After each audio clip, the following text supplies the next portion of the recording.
Hey everyone, and welcome back to our YouTube channel. First of all, before we start, I just want to remind you, please make sure you subscribe and like the video. Today we're going to be talking about Latin America, and specifically software development nearshoring, and could it be the next big thing? So a little while ago we looked into nearshoring, which is a concept related closely to outsourcing but with geographical advantages that enhance the pull factors to it. One of the main sectors this idea has the potential to cause explosive growth in is software development, especially as foreign businesses look to increase their digital presence, let's say, following the pandemic. So this all comes back to one key idea: connectivity, where increased satellite coverage and cost-effective and innovative measures designed to widen the net of people able to expand their digital footprint kind of presents a landscape where development companies can thrive.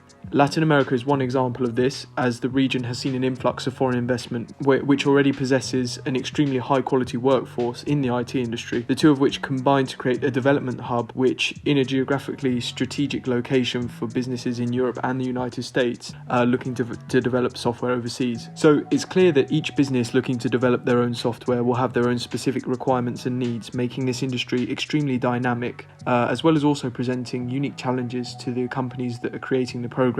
Specifically, in case you don't know or are unfamiliar with the subject, software development is the writing of computer programs for a client in order to assist their business operations and facilitate growth. And there are three kinds of software development: system software, application software, and programming languages. And so today we'll look a bit at application development, but we're also going to talk a bit about outsourcing in general and how manufacturing as well as software can be found. Let's say the solution lies within Latin America. But in terms of application development, it's basically the creation of software for computers and phones, which are apps, and I'm sure we're all familiar with apps. So in terms of the numbers and scalability of this market, it comes as no surprise that it's already massive. And if we look at the application development side of things on a global level, in 2020 the market value was over 130 billion US dollars, which is pretty impressive, and by 2025 set to increase to pretty much 200 billion US dollars, which is up $70 billion in only 5 years, and having more than doubled since 2016. So it's clear that there's market potential to be explored and also made the most of by foreign businesses looking to outsource their software development. But the largest part of the process is finding the right place to do so,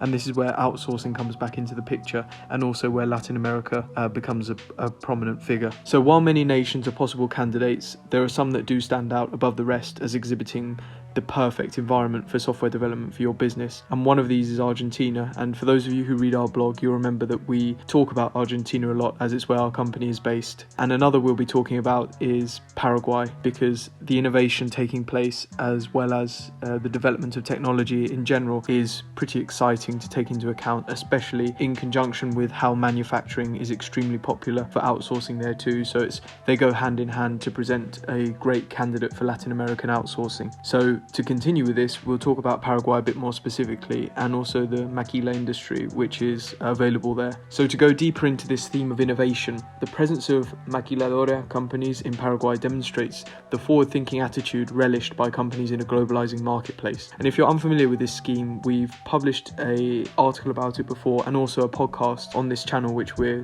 presenting to you right now, so please remember to subscribe if you haven't already. But we outline this scheme in depth, but for the purpose of this episode specifically, we'll outline some of the key features for you. So put simply, a maquiladora is a factory that exists outside of the headquarters of the country of the business doing the outsourcing, where manufacturing is undertaken without any tariffs, and there are also sometimes extra economic incentives when compared with other countries. So in keeping with today's theme, the lack of tariffs in Paraguay, for example, when compared with China following the presidency of Donald Trump, the benefits of maquila industry are extremely evident. And there's also a unified tax rate of 1%, and maquila corporations are exempt from VAT, presenting further economic benefits. And then to move on to Argentina, there's a population of 45 million people, and by 2025 the number of internet users is expected to reach 35.2 million people, which is 78% of the whole population, and also a 7% increase in the number of users from 2019 alone, which demonstrates the rapidly developing connectivity in the region and making the prospect for digital growth a really intriguing trend to keep an eye on. And if you couple this idea idea with the plethora of other advantages, and Argentina really becomes a top choice for foreign business. And today we'll hopefully find out whether this could be the best move for your own corporation. So one of the standout factors is the time zone and the feasibility of communication. So this is the predominant factor that separates it from other countries in the region and also the world as a whole, as the extremely high level of English proficiency means companies operating in Europe and the US are able to communicate efficiently and clearly the desired operations and business functions required from the outsourced workforce. And a specific statistic that might help reinforce this is that 60% of workers in Argentina who operate within the IT sphere work for US-based companies, which demonstrates the extent of the potential existing already within Argentina for the outsourcing of software. It's also important to look at the time difference, which we mentioned briefly a second ago, because